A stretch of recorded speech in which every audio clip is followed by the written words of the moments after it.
Stan Kaye, lighting designer and professor at the University of Florida School of Theater and Dance. Professor Kaye, will you please share how you got started in lighting design? Oh, I started out doing this in high school many years ago and went from that to college.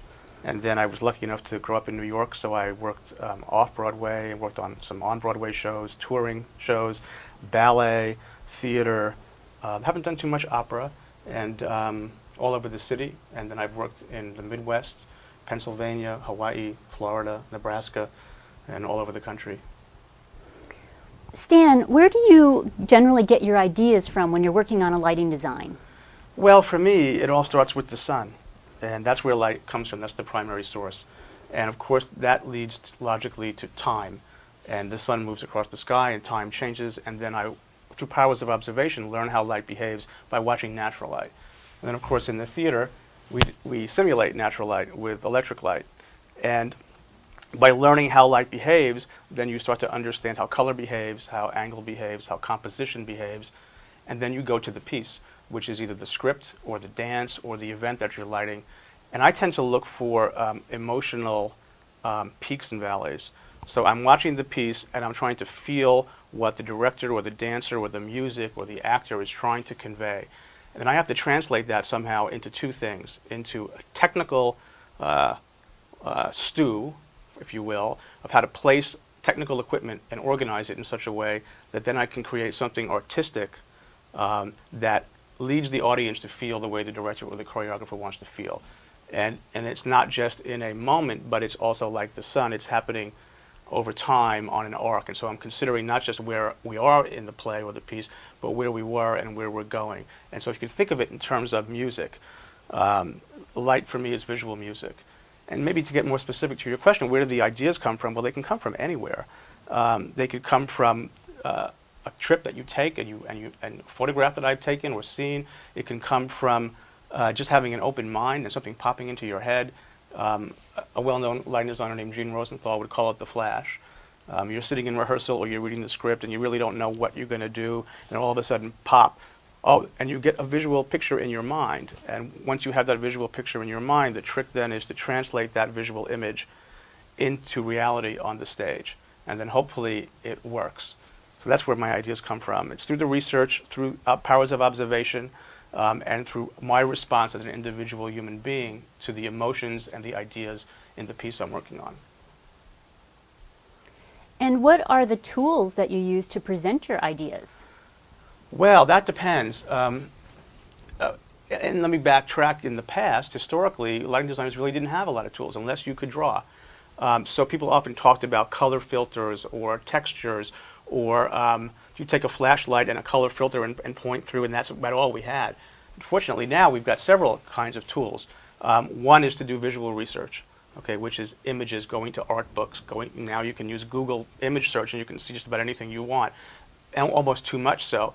Another way to do it is to take actual light fixtures, physical things, in a lighting laboratory, which we have at the University of Florida, take the materials that are going to be in the show, the costumes, the scenic elements, place them in that laboratory situation, and then you experiment. And you try different things to see what seems to resonate with the moment or the thing you're trying to create. That's one way. We've also worked with models. So if you have a scale model, we have a system here that where we use miniature technology, miniature lighting fixtures, fiber optics, and again, we can explore what's going to happen.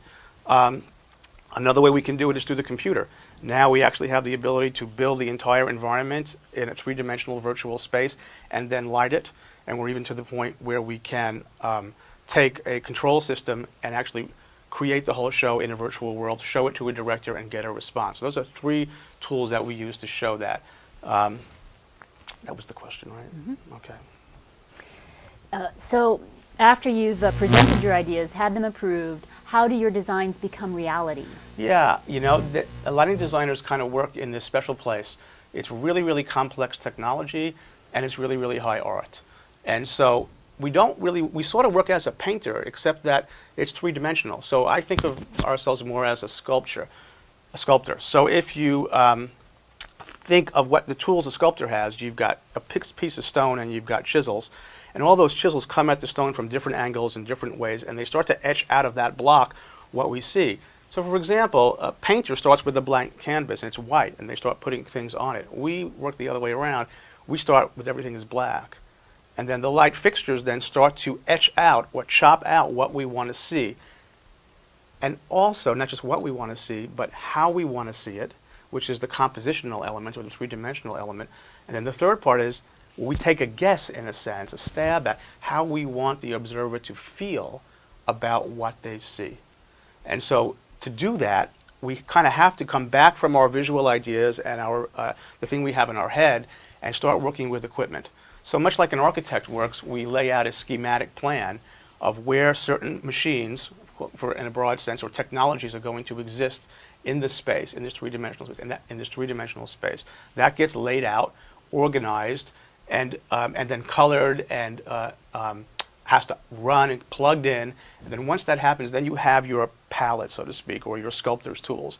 Then you go to rehearsal and you watch and you listen and you take notes and you absorb and you're thinking all at the same time, can I get what was in my head, or is what was in my head actually going to work for what I'm seeing?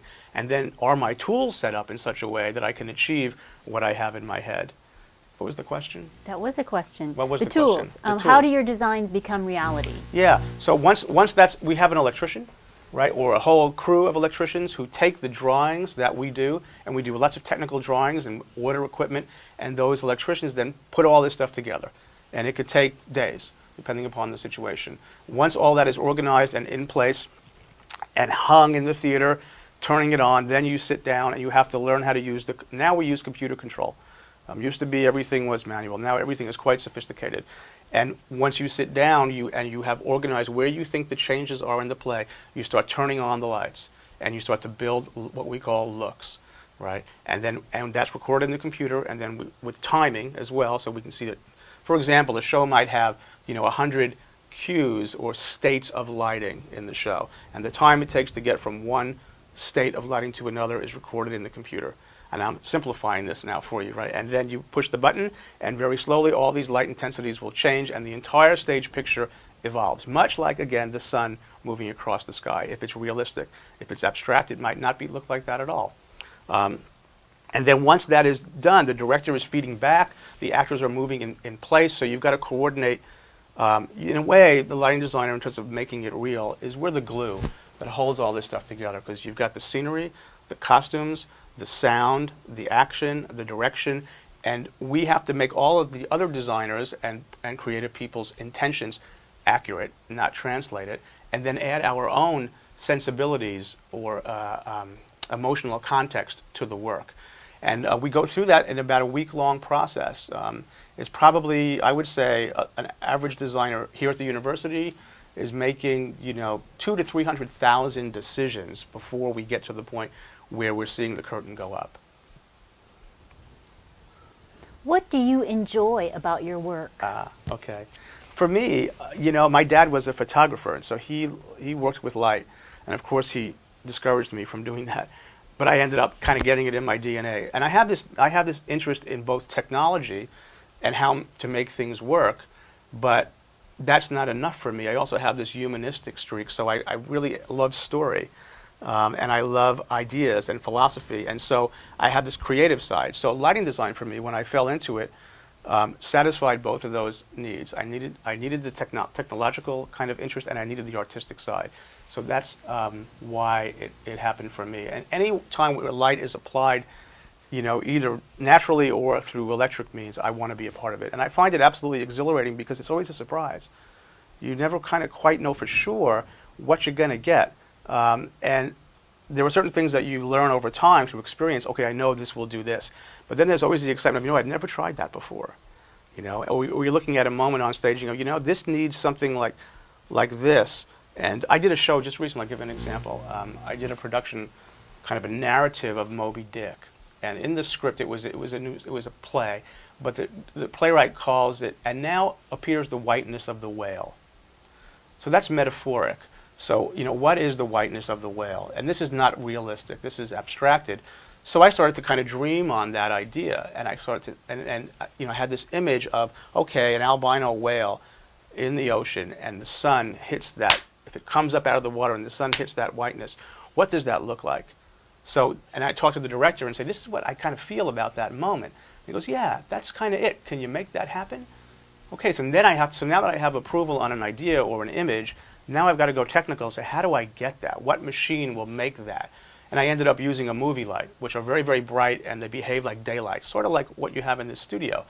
And we rented those, and we used that. And of course, in this particular production, the whale is represented by a woman who comes on stage, and so in very, very pale makeup. So we used that light source to emulate the sun, and we got this effect that was very, very powerful. And so that's how one way of marrying the technology with the artistic vision. And that always gets me excited because it's always a new challenge.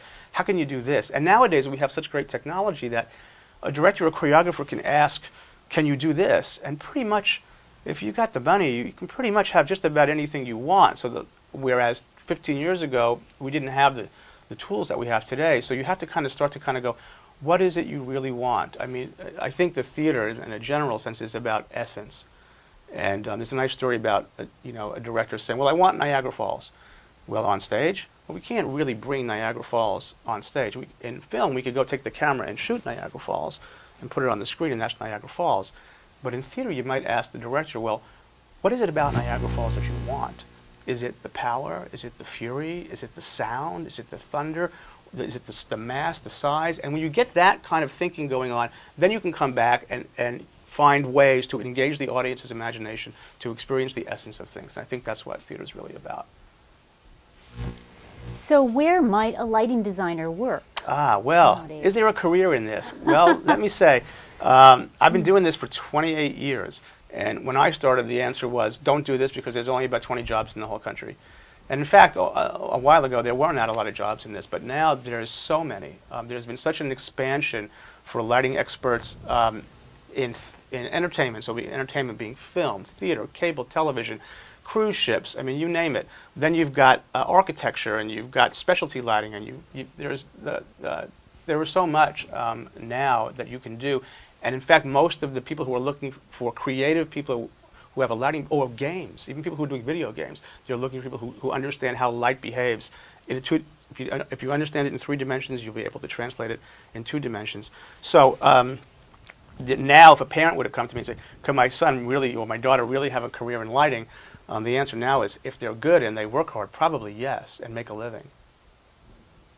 So is there anything else you would like to share with the THE 2000 students? Well, when you go to the shows, I would say lighting most of the time is a subconscious art form. We're not really trying to manipulate you consciously unless it's a special effect. And people are very used to special effects, and in fact, it's hard to kind of keep people excited because you go to large rock concerts or you see a lot of stuff on television and you kind of get numb to it. But I would say if you pay attention to the subtleties and change in light, and without kind of like really concentrating on it, in a way, it's best to sit back and be an audience member. Then afterwards, did the lighting help me understand the play? Did it move me? Did it, so I think you want to observe it, but not too much at first, because then you lose your objectivity. Once you're going to the theater a lot, or you decide you really want to explore this, then I think I just caution you not to analyze it too much. You should feel it. And one way to think of it is, if you notice the lighting, it probably wasn't done well. It should work, unless, of course, it's a moment where Dracula is getting a stake driven through a vampire's heart. That's a specialty moment, and there are those. We're doing a show now that has moments that we call the galaxy moments, that are specialty moments, and the lighting is clearly an effect, right? So it depends upon the context.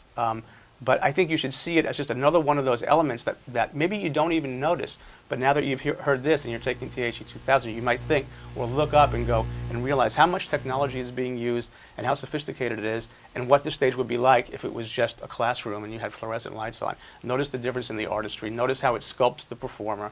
Notice how it changes over time. Notice how it works with the music. And enjoy that.